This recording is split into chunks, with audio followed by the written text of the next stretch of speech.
y amén.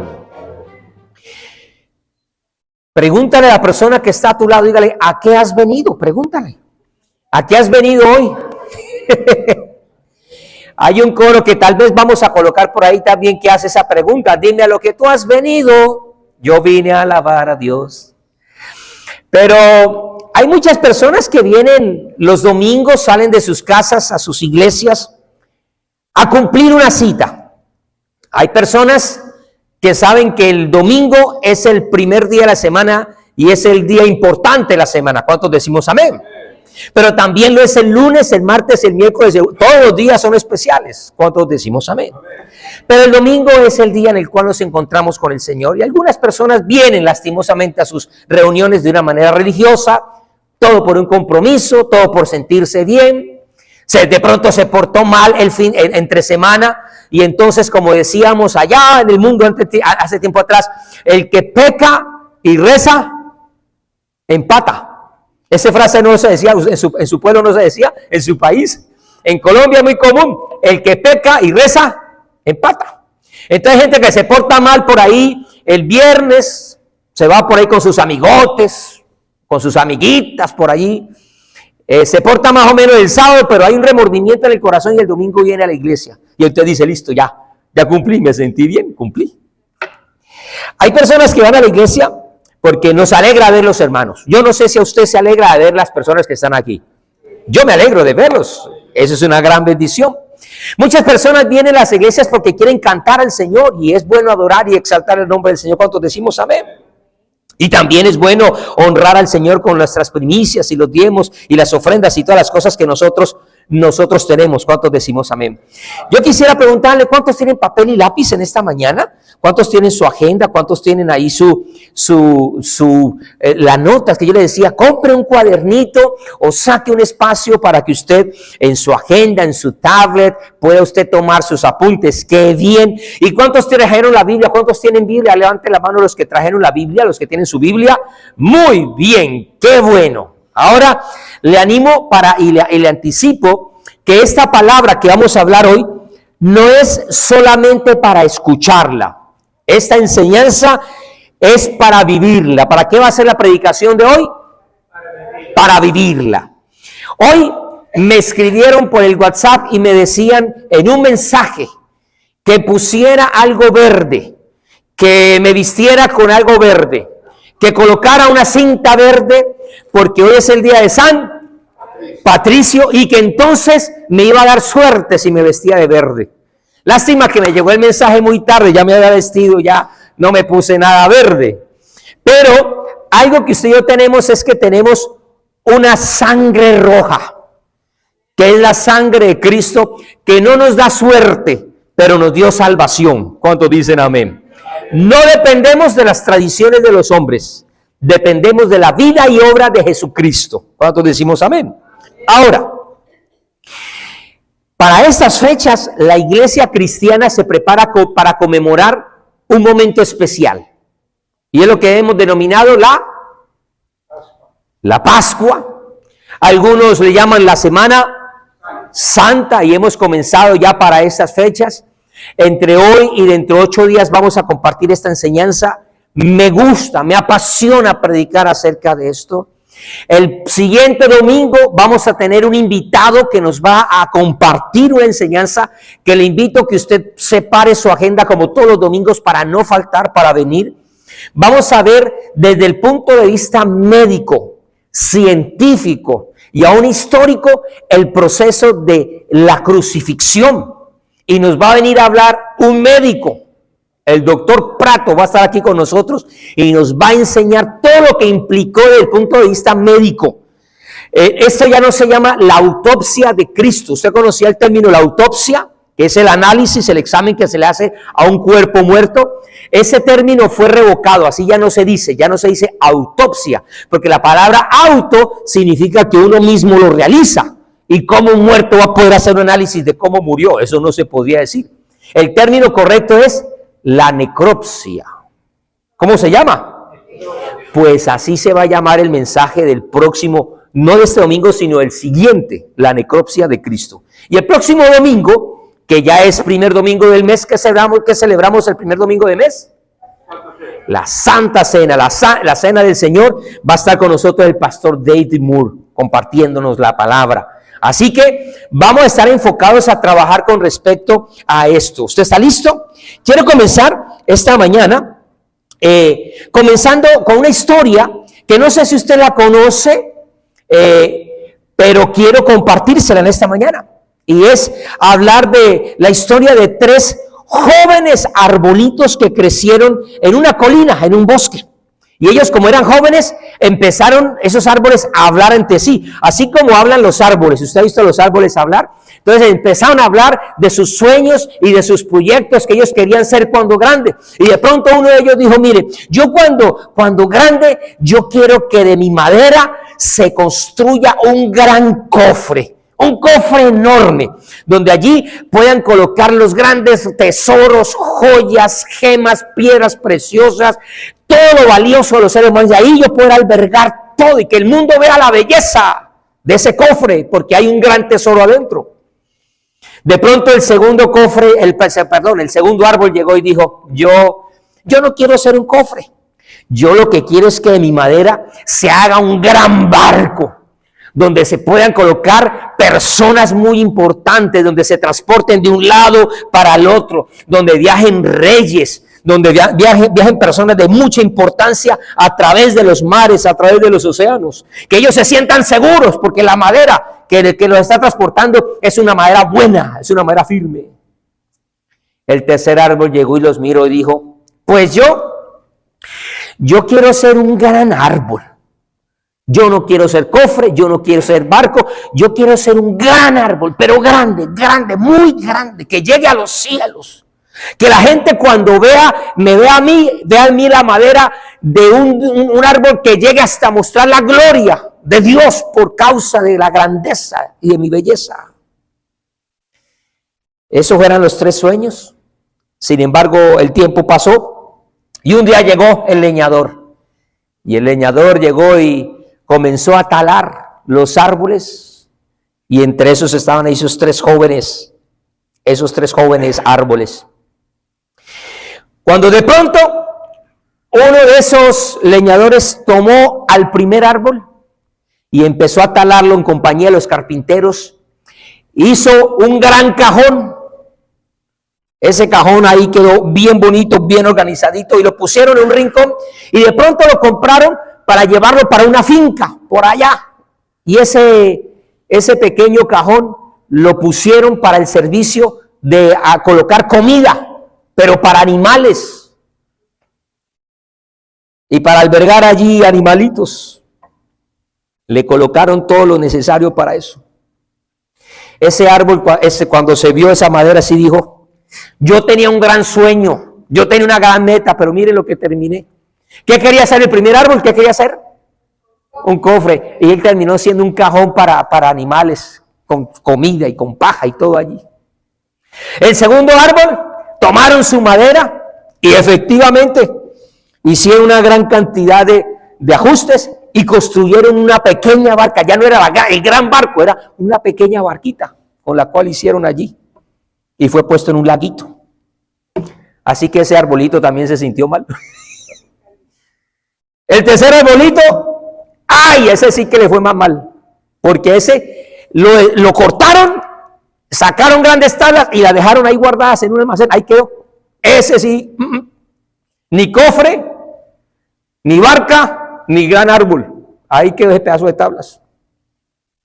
Sin embargo, la historia cuenta que en una fría noche iban unos jóvenes recién casados en una larga travesía.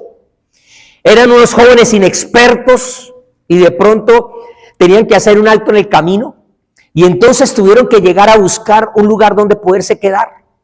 Sin embargo, le dijeron a esa joven pareja, no hay lugar donde ustedes se puedan hospedar. Sin embargo, ahí hay un lugar entre los animales donde ustedes pueden usar un pequeño cajón que hay ahí y pueden colocar a su bebecito y todo lo que van a tener allí. Y en medio de los animales colocaron al tesoro más grande que ha existido sobre la tierra. que fue Jesús cuando nació.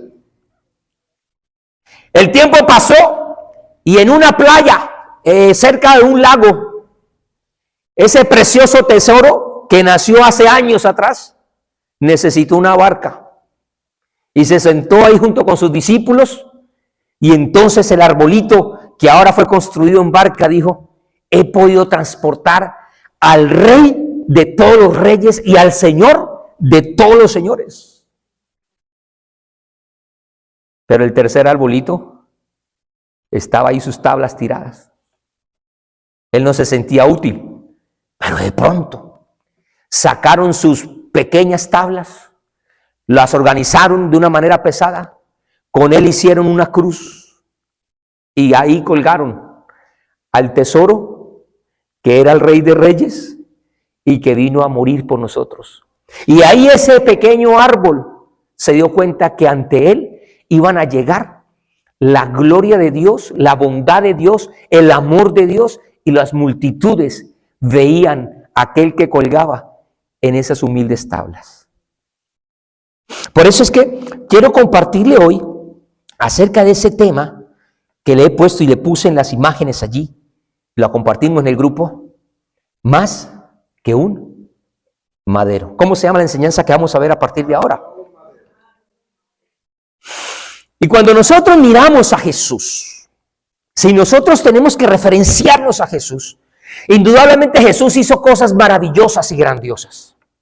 Cuando miramos la vida de Jesús, por un lado, su enseñanza, que era profunda, nos ha cambiado la historia a todos los seres humanos. Si podríamos destacar a Jesús, entonces diríamos que Jesús es destacado por sus enseñanzas. Sin embargo, también nosotros tendríamos que decir que Jesús fue grande y es destacado por los milagros, por las maravillas que él hacía.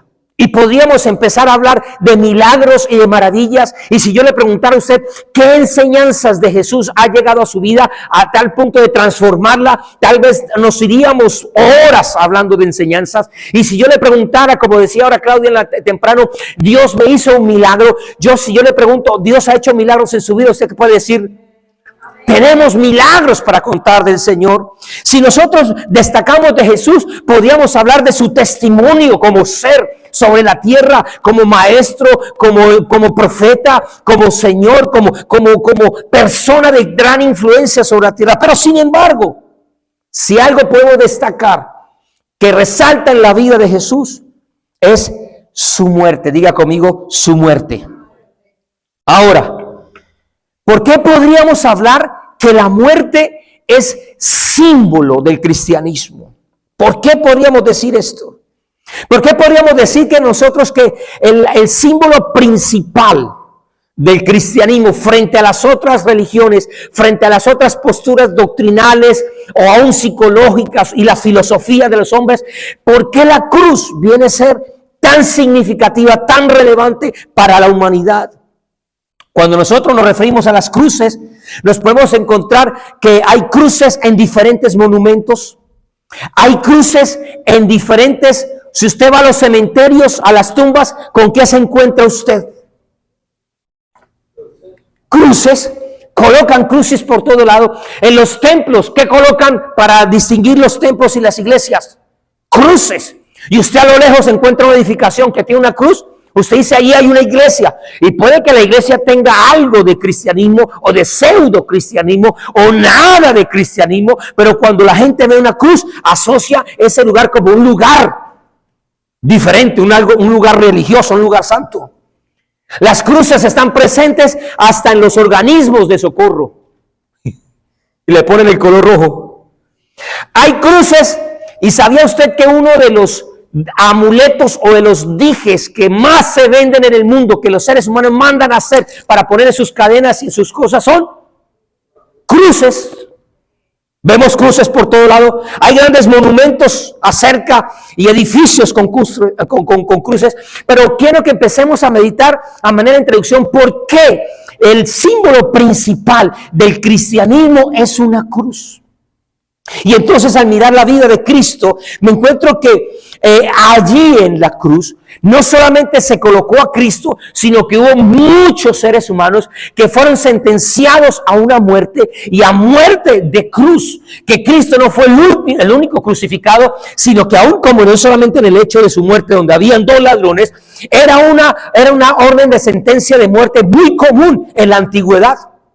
Y cuando entonces miramos qué hace de diferencia la cruz de Cristo con referente a tantos mártires, porque los seres humanos somos expertos en engrandecer a hombres que mueren de manera trágica, de manera tortuosa, a gente que ha sido martirizada. Nosotros los seres humanos tratamos de idealizarlos. Podríamos hablar de cómo el ser humano respeta y honra a una mujer como Juana de Arco, que murió como mártir. Podríamos hablar de Abraham Lincoln, podríamos hablar de Dietrich Bonhoeffer, podríamos hablar de Martin Luther King, que también fue muerto de una manera asesinada. Podríamos hablar de John F. Kennedy, podríamos hablar de muchos seres humanos que murieron asesinados, torturados algunos. Podríamos hablar de Malcolm X, podríamos hablar de muchas personas que a través de su vida y su obra, que fue representativa, pues su muerte los exaltó. Si esos hombres hubieran muerto de manera natural, no hubiera sido tan llamativa su vida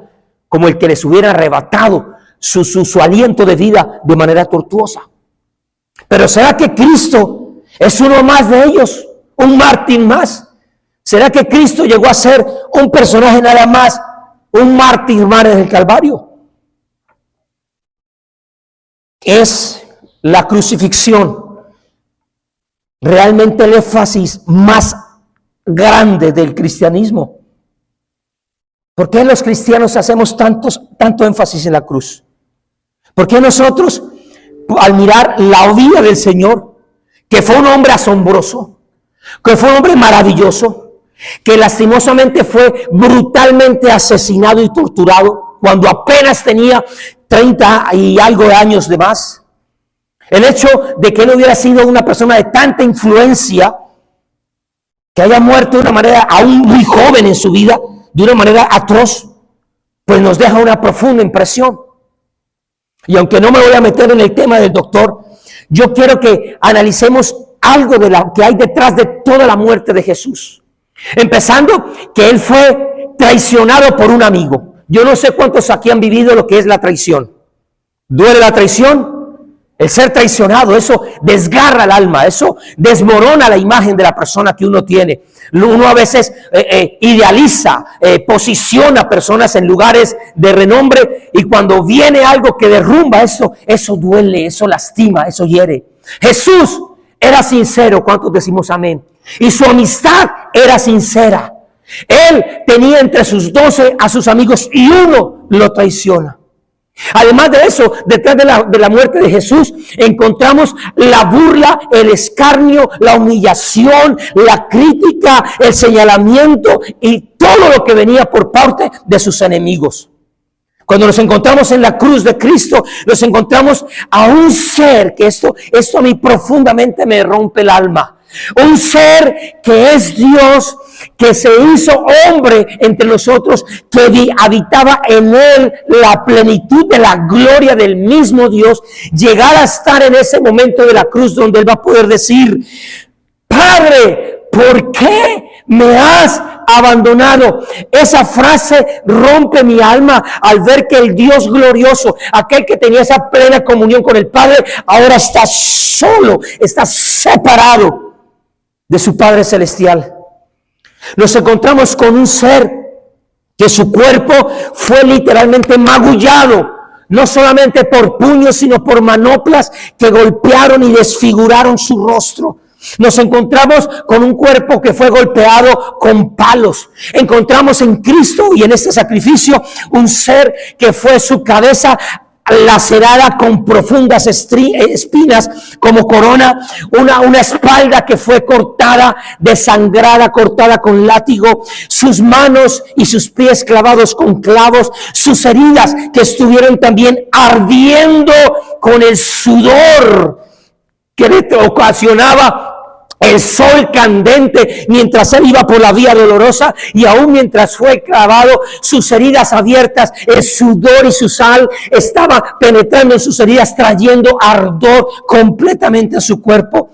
Nos encontramos con un cuerpo que estuvo colgado por 3 horas a un ardiente sol, y después hacerse una oscuridad, y en 3 horas de profunda oscuridad empezar a tener los espasmos del escalofrío por causa de la temperatura. Nos encontramos con Jesús que, además de sudor en sus heridas, cada vez que él tropezaba y caía, la arena, la tierra penetraba en sus heridas. Yo no sé si usted en alguna vez se ha cortado, y si le cae incluso hasta agüita, hasta el agua arde cuando uno tiene una cortada. Ahora Cristo está en esa postura. Un ser que, además de esto, tiene sus pulmones jadeando, que tiene que hacer esfuerzo para poder respirar, que se sofocaba lentamente por causa de la presión que estaba ahí sobre su diafragma. Y nos podemos encontrar con un ser que finalmente su cuerpo es mutilado con una lanza, es traspasado.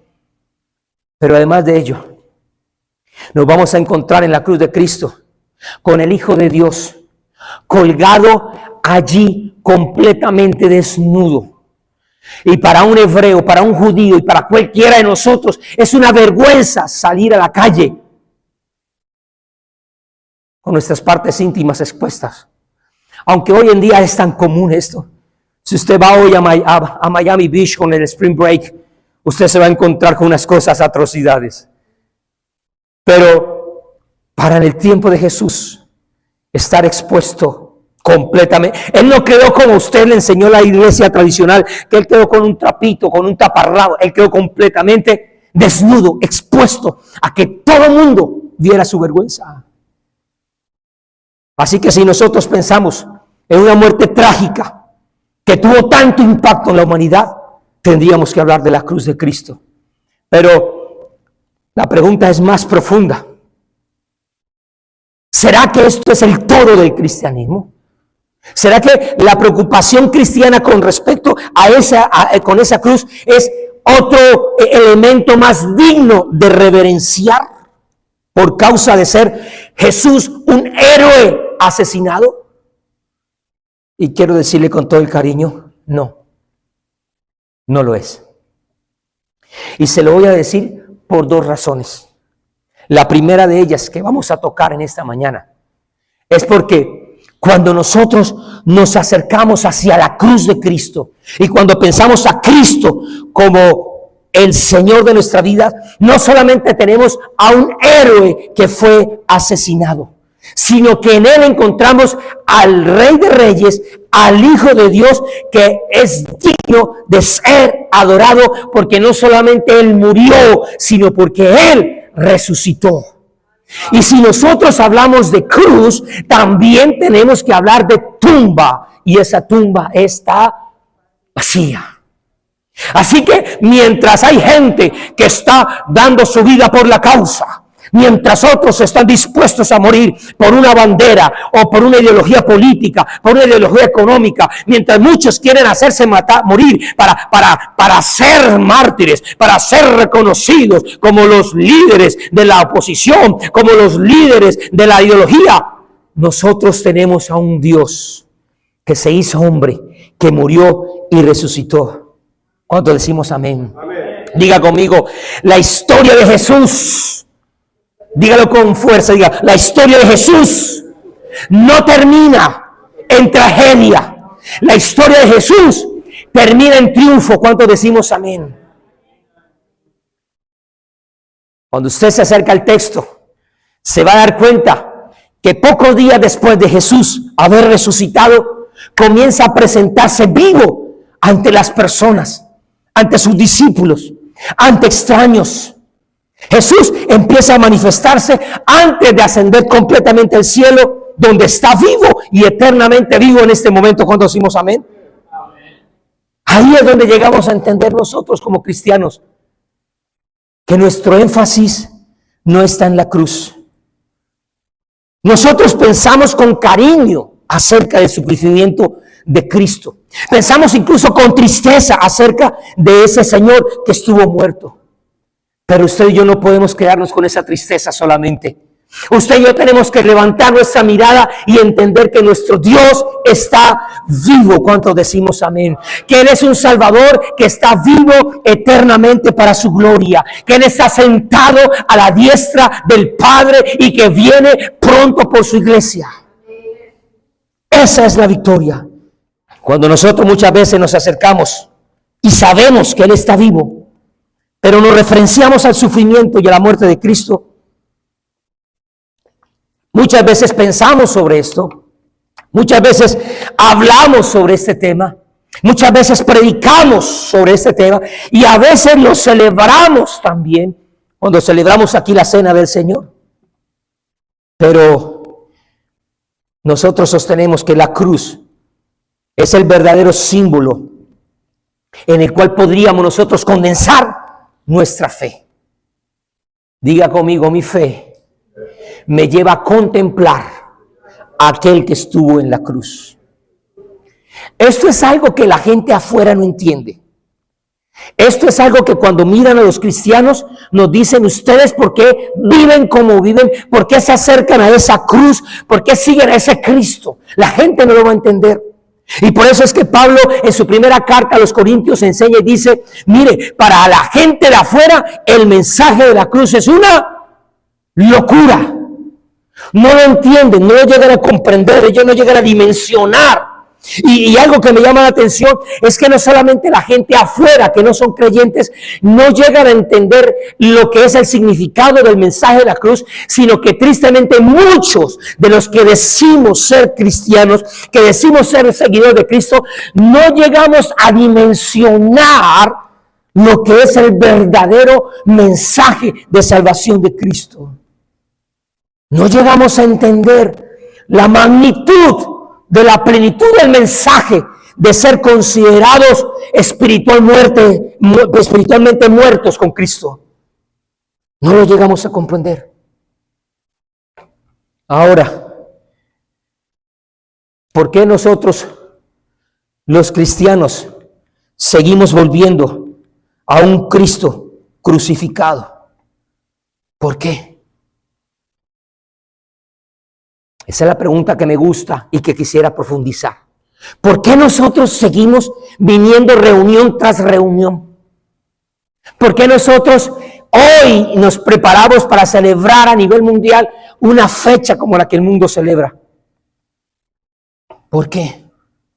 La respuesta está en los logros de Jesús en la cruz. Diga conmigo: los logros de Jesús en la cruz. Y por eso propuse en mi corazón en estos 2 domingos hablar de toda trascendencia, de toda importancia, no solamente teológica, no solamente doctrinal, sino todo lo que encierra, que a veces usted y yo no vemos, o que a veces sabemos, pero no tenemos conciencia. Eso es como cuando le dice el doctor a alguien, le dice: mire, regula el consumo de azúcar porque eso le va a caer mal. Pero la persona no toma conciencia y sigue tomando azúcar o tabaco o cualquier cosa. Y hay gente que no llega a dimensionar. Algo que me llama la atención aquí en los Estados Unidos cuando yo me acerco a los supermercados, cuando venden los cigarrillos, es que hay unas imágenes feas. ¿Se ha visto las cajetillas? Oiga, eso tiene unas imágenes, unas fotos de lo que puede pasar con su cuerpo cuando usted consume eso. Pero ¿sabe qué hace la gente? Le da la vuelta a la cajetilla y la abre. No tienen conciencia. Eso es lo que pasa con estos mensajes. Decimos que somos cristianos, pero no llegamos a mirar la trascendencia y la importancia. Por eso es que vamos a hablar de los logros de Jesús. ¿Cuántos quieren aprender? Por eso le decía que prepare su papel y lápiz. Ahora, déjeme de manera antesala, y no importa si no alcanzo a terminar, estoy en el tiempo, pero según la Biblia, la crucifixión de Jesús no es un desperdicio trágico, sino un logro. Diga conmigo: la muerte de Jesús no fue una vida perdida, Muchos piensan, ay, Jesús fue un gran maestro. Ay, pero lástima, murió muy joven, 33 años. Uy, muy joven. Estaba en la flor de la juventud. Él tenía mucho más para enseñar. Uy, él hubiera podido hacer más milagros. Si Jesús se queda un año más, convierte el imperio romano. Si Jesús, la gente piensa que eso fue un desperdicio, la muerte del Señor. Sin embargo, usted debe entender que la muerte de Cristo no es un suceso trágico, sino un gran logro. Diga conmigo, una gran victoria. Ahora quiero decirle, Jesús logró cosas con su sufrimiento y con su muerte que no logró hacer ni con sus enseñanzas ni con sus milagros. Y no estoy diciendo que las enseñanzas de Jesús y los milagros de Jesús no son importantes. Yo creo que son importantísimos. ¿Cuántos decimos amén? Pero él era consciente que por su condición de haberse hecho hombre, estaba limitado por el tiempo, por el espacio, por la carne, por la voluntad del Padre. Pero cosas maravillosas vendrían después del sacrificio, de la muerte y la resurrección de Cristo. Y aquí yo estoy viendo almas enteras, milagros que han sido impactados por las enseñanzas de Jesús después de su muerte. Entre ellos yo me considero uno. Aleluya. ¿Cuáles son entonces los logros de Jesús en la cruz? Ahora sí habla conmigo la Biblia. Todo esa era la introducción. Y ya llevamos 29 minutos. Hebreos, capítulo 2. Me apasiona hablar de la Jesús. En el seminario me gustaba enseñar las teologías. Pero entre las teologías, hablar de cristología. ¡Oh! Eso me parte el alma. Hebreos capítulo 2, cuando usted llegue, diga amén. Y vamos a ver qué logró la cruz. Vamos a ver qué fue lo que logró realmente Jesús cuando sufrió y cuando murió. Y hay un gran resumen ahí en el capítulo 2, a partir del verso 14 en adelante, y dice la Escritura: así que, por cuanto los hijos participaron de carne y sangre, él también participó de lo mismo, para destruir por medio de la muerte al que tenía el imperio de la muerte. ¿Esto es quién? El diablo. Y a librar a todos que por temor de la muerte estaban durante toda la vida sujetos a servidumbre. Porque ciertamente no socorrió a los ángeles, sino que se socorrió a quienes, a la descendencia de Abraham. Diga conmigo, descendencia de Abraham. Eso es importante, porque cuando yo le digo a usted cuál es la descendencia de Abraham, inmediatamente usted, ¿qué se imagina? ¿A quiénes? Los israelitas, los hebreos. Y hasta ahí vamos bien, pero hay algo que viene detrás. Socorrió a la descendencia de Abraham, por lo cual debía ser en todo, diga conmigo, en todo. Cristo debía ser ¿qué? En todo. ¿Semejante en qué? En todo a sus hermanos, para venir a ser misericordioso y fiel sumo sacerdote en lo que Dios se refiere, para expiar los pecados del pueblo. Pues en cuanto él mismo padeció, siendo tentado, es que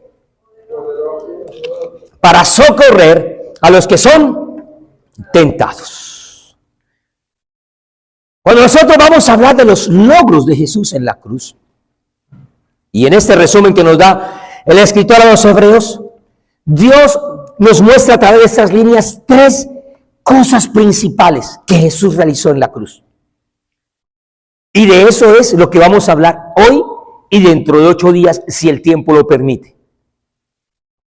El primer logro que vamos a ver, y se lo voy a nombrar de una vez, tiene que ver con que Jesús destruyó el dominio y la tiranía del diablo. Diga conmigo, Jesús destruyó el dominio y la tiranía del diablo. Lo segundo que nosotros vamos a encontrar que Jesús logra con su sacrificio es que el Señor viene a quitar, diga conmigo, quitar la brecha que había entre los pecadores y un Dios santo. Y lo tercero que vamos a ver en el sacrificio de cruz, de los logros de la cruz, es que el Señor se convierte en un compañero y en un ayudador para cada uno de nosotros en los tiempos de dificultad.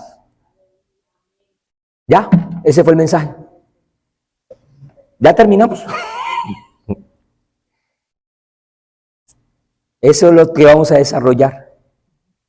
Vamos a tocar rápidamente el primer punto, el dominio de la tiranía del diablo.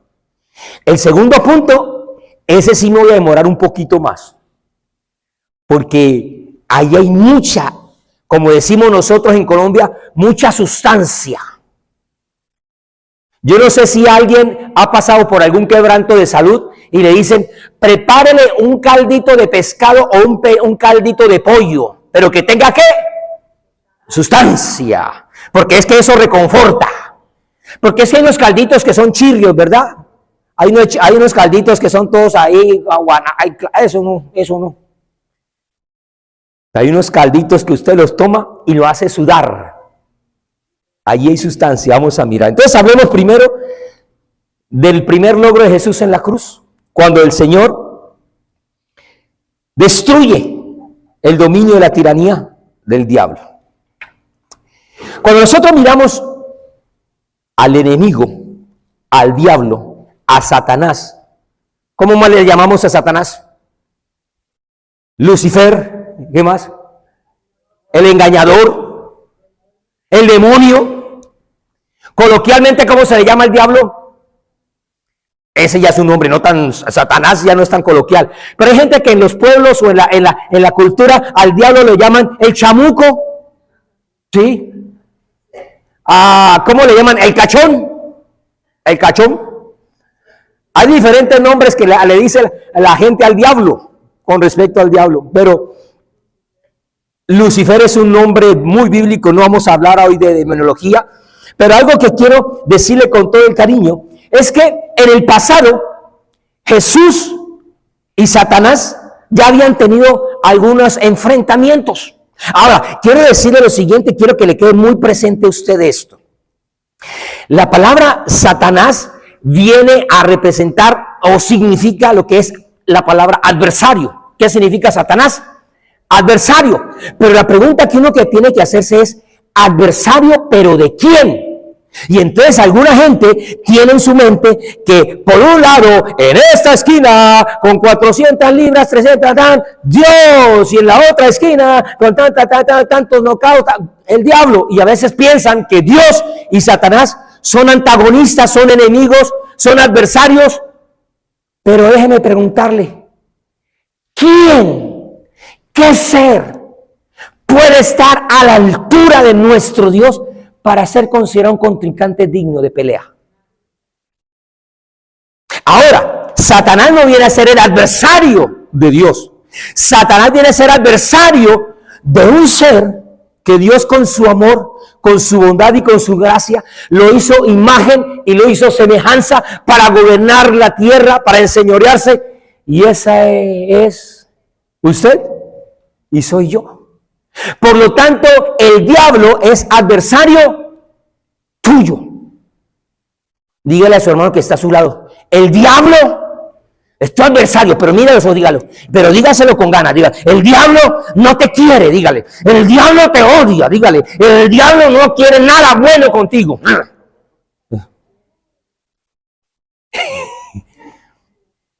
Hay gente que dice, ay no, a mí no me nombra el diablo, a mí no me nombra el diablo, no le invoque, no le invoque.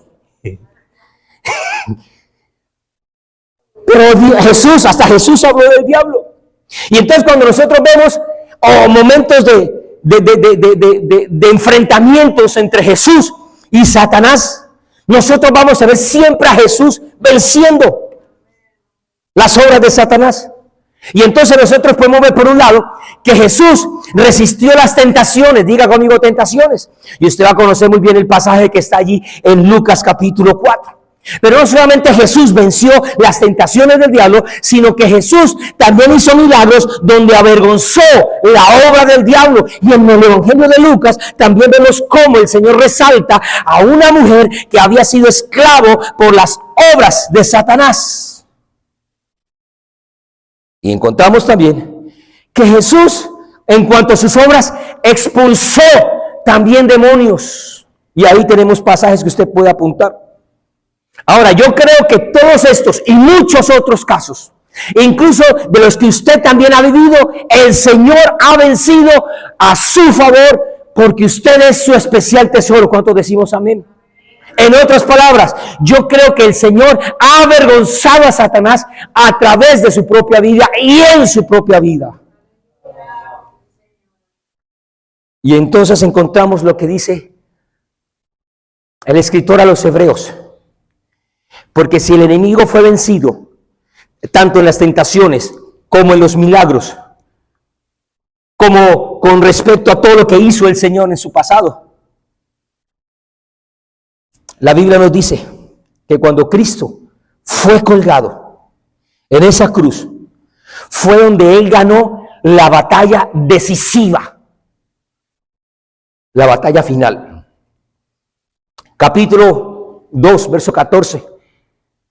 Dice y registra, para destruir por medio de la muerte al que tenía el imperio de la muerte. ¿Esto es a quién? Al diablo. Esto es como, imagínense usted una historia que seguramente usted la había visto en muchas películas de las que hace Hollywood. Un personaje malo, perverso, llega y secuestra a una gran cantidad de personas, los tiene como rehenes, toma el teléfono y se comunica con el director general o con la gobernación o con la alcaldía y dice, mire, yo exijo esto, exijo... ¿Sí conoce ese tipo de películas? Estamos plagados en Netflix y en todas las películas de ese tipo. Exijo esto, exijo aquello, qué tal y pascual. Y entonces empieza la negociación. Y ahora, imagínense que en esa película, el gran verdugo de ese hombre malo, el opositor, el líder, la cabeza que él quiere atacar, al gobernador, por ejemplo. El gobernador llega y toma la decisión y dice, mire, vamos a negociar de una manera diferente. No vamos a cumplir las condiciones que usted quiere, pero yo mismo me voy a ir y me voy a ofrecer para ser el rehén. Y entra ahí a ese lugar donde están todos los secuestrados. Y el gobernador, en medio de esas hazañas, llega y ¡tum!, le da vuelta a la historia y le quita las armas a ese mal hombre perverso, sinvergüenza. Y entonces con la misma arma vence a ese secuestrador. Esas películas las conoce usted. Y eso mismo lo traigo para que usted comprenda que es más o menos la realidad que nos dice la Escritura. Donde usted y yo habíamos sido hijos de Satanás. Dígale a la persona que está a su lado, aunque usted no lo crea. Pero mira, dígale, aunque usted no lo crea, usted fue hijo de Satanás. Uno dice, no, anulo, reprendo, cancelo, bloqueo, anulo, eso, yo no. La Biblia nos va a hablar de eso. En otro tiempo nos habla la Escritura. Fuimos secuestrados, fuimos atemorizados por armas que el enemigo había levantado en contra de nosotros. Nos tuvo atemorizados, escarnecidos, presos. Pero llegó un día donde el rey, el gobernador, el jefe, dijo, no acepto las condiciones que el enemigo está poniendo, sino yo mismo voy a hacerme uno más entre ellos. Y voy a habitar como ellos en todo. Y ahora con las mismas armas que él tiene, voy a venir a destruir a aquel que tenía el imperio de la muerte. ¿Para qué? Para librar a todos los que tenían temor por la muerte y que habían estado esclavos, como lo que un día usted y yo fuimos en el pasado. ¿Cuántos decimos amén? Ahora, Jesús, mi amado hermano, avergonzó a Satanás y venció a Satanás completamente al poder voltear las armas que el diablo está usando contra nosotros. Ahora, usted que sabe y ya conoce mucho de la Escritura y ha aprendido algo de las cosas del Señor, ¿Cuáles son las armas de Satanás? A ver, ¿cuáles armas usaría Satanás? ¿Usted qué se imagina? ¿Usted qué ha leído? ¿Usted qué ha aprendido? ¿Usted qué le han enseñado? Hábleme usted y compartamos aquí. ¿Cuáles son las armas que Satanás ha utilizado? La mentira. ¿Qué más? Pecado. Temor. Engaño. ¿Qué otra? ¿Alguna más? El orgullo. Yo quiero hablarle por lo menos de las dos armas más letales que Satanás ha usado en contra de nosotros. Las más mortales, por llamarlo de esa manera, que Satanás utilizó contra nosotros. Y el primero de ellos se llama, va a salir ahí, la manzanita. Y puse manzanita porque todo el mundo piensa, Adán y Eva se comieron una manzana. No se comieron ninguna manzana. Y algunos dicen, mire, no hay que usar Apple porque esos productos elogian el pecado de Satanás. La manzana es pecado. Lo ricas que son unas buenas manzanas y un pay de manzana. ¡Ay, muy rico!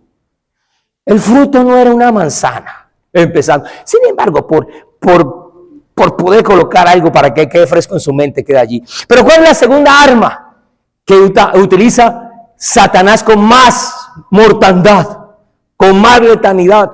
Se dice así, más letal. ¿Cuál es? La muerte. Déjeme decirle lo siguiente. Cuando Cristo llega a la cruz, el diablo va a usar su arsenal con la artillería más pesada y va a disparar con las dos armas más letales. ¡Pum! Pecado.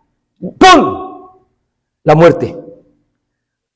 Allí es con tanta fuerza el ataque de Satanás. Déjeme decirle esto. Nunca hubo un pecado mayor que la ejecución injusta del perfecto Hijo de Dios. Nunca. Y aunque usted y yo hayamos conocido casos de sentencias de muerte injustas, hace como 2 semanas hablamos con mi esposa de un hombre que lo sentenciaron a muerte y después de que lo ejecutaron, en la tarde salió la evidencia que él había sido, era inocente. Y uno dice, ¡qué injusticia! Pero aunque eso fue una gran injusticia, nunca ha habido un sacrificio y una mortandad tan aberrante como la que Jesús, como Hijo de Dios, pagó. Y déjenme decirle esto. Nunca, aunque se hable de muerte y la gente no le guste hablar de muerte, nunca ha habido una muerte más terrible como la que Jesús soportó. Y hay muertes horribles. Pero en esa cruz, Cristo toma el pecado y Cristo toma la muerte, esas dos obras espantosas de armas de Satanás, y las gira en contra de ese enemigo. Y el Señor está usando el peor pecado jamás cometido para vencer el pecado y poder liberar a personas como usted y como yo.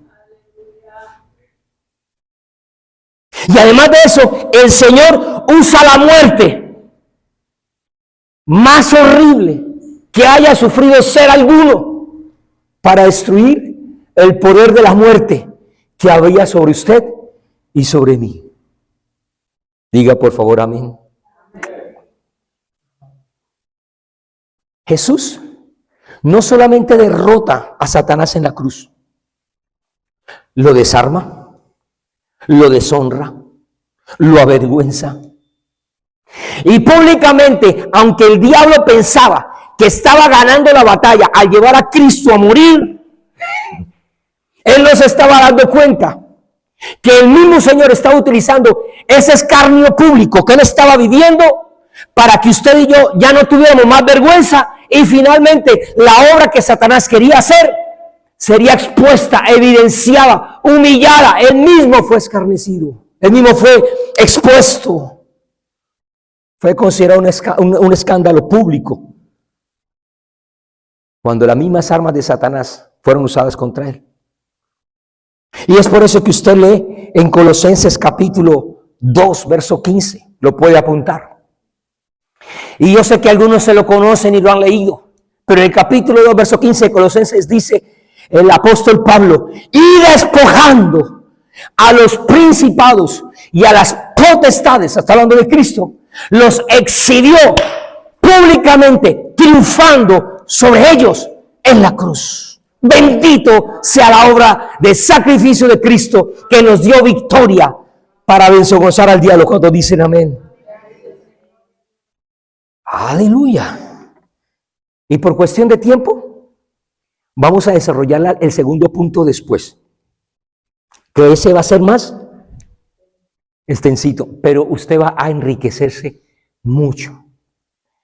Mi propósito es que usted, no importa si lleva poco, más o menos, o mucho tiempo en el Señor, mi propósito es que usted esté bien, fielmente adoctrinado, preparado, con una fe completamente puesta en la palabra, cimentado por la palabra, para que usted sea un creyente diferente.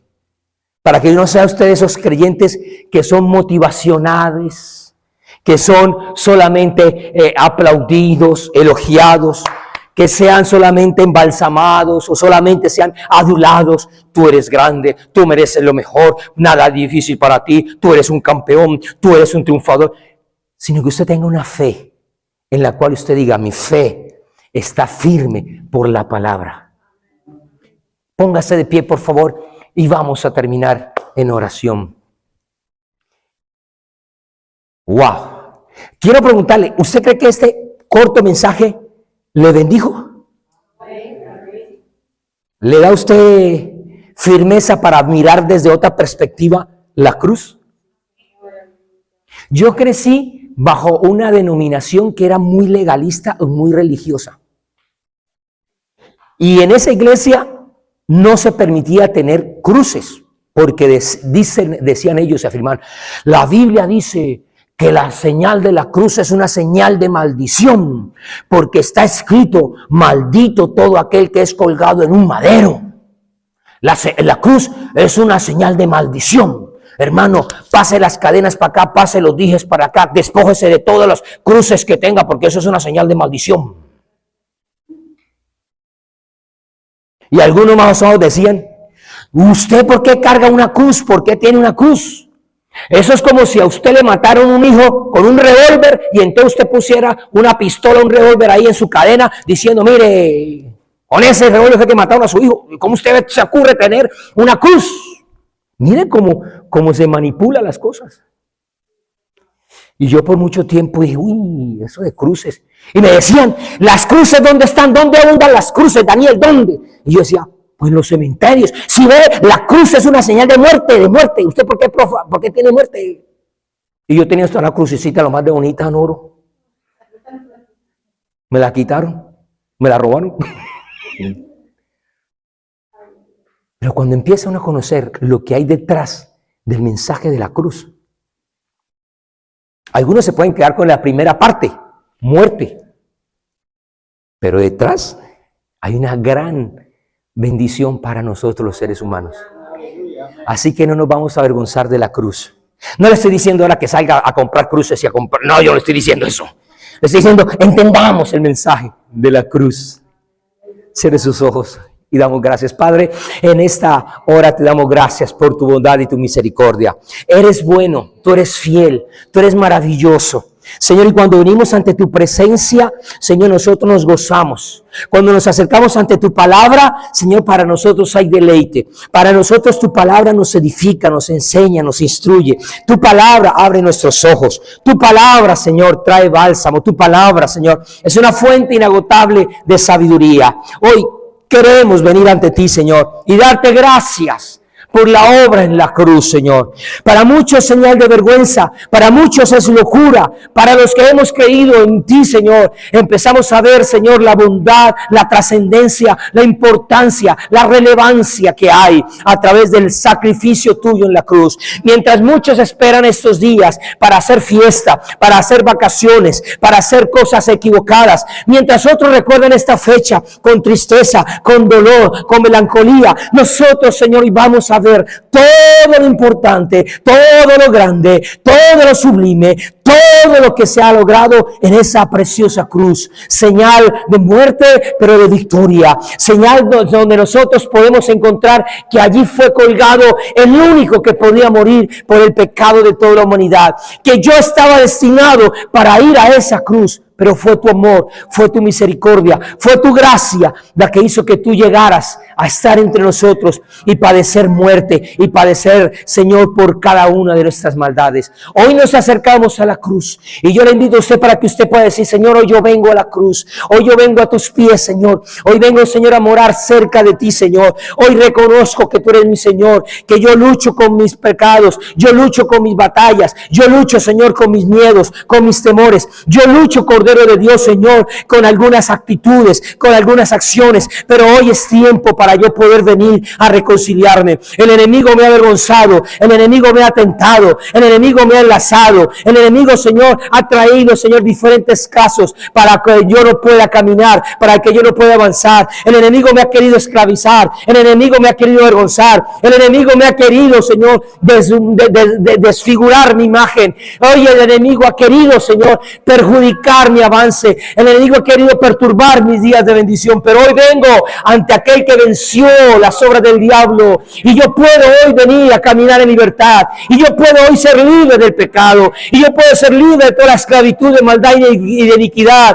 El enemigo, Señor, ha sido vencido en la cruz del Calvario y nosotros, Señor, venimos ante la cruz como señal que no podríamos con nuestras propias fuerzas, pero tú lo hiciste y venciste, Señor, la muerte.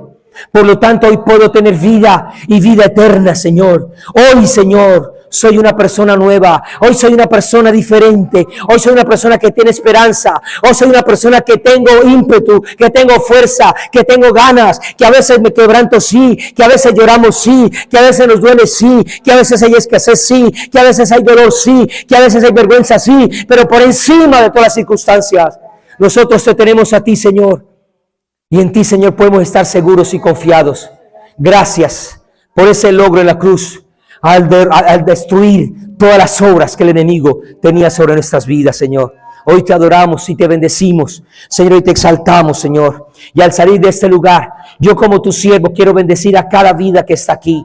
Señor, permítenos en estos próximos días ver la bondad tuya, ver la gracia tuya, ver la respuesta tuya, ver la provisión tuya, Señor. Ver cómo, Señor, operas milagros, señales, prodigios en favor de tus hijos y de tus hijas. Señor, las peticiones de sus corazones son puestas en ti, Señor, y tú respondes conforme a tu voluntad y en el tiempo, Señor, que tienes reservado. Señor, danos sabiduría, danos fuerza, Señor, danos templanza, permítenos vivir en comunión con el Espíritu Santo de Dios, permítenos disfrutar y poder dar el fruto que el Espíritu de Dios da en nuestras vidas y a través de nuestras vidas, Señor. Será una semana diferente, donde nosotros, Señor, caminaremos no por vista, sino por fe, para glorificar y para bendecir tu nombre. Nosotros en Cristo Jesús te alabamos, te bendecimos y te exaltamos por todo lo que estás haciendo, por todo lo que harás, para la gloria de tu bendito y precioso nombre. En Cristo Jesús decimos amén y amén.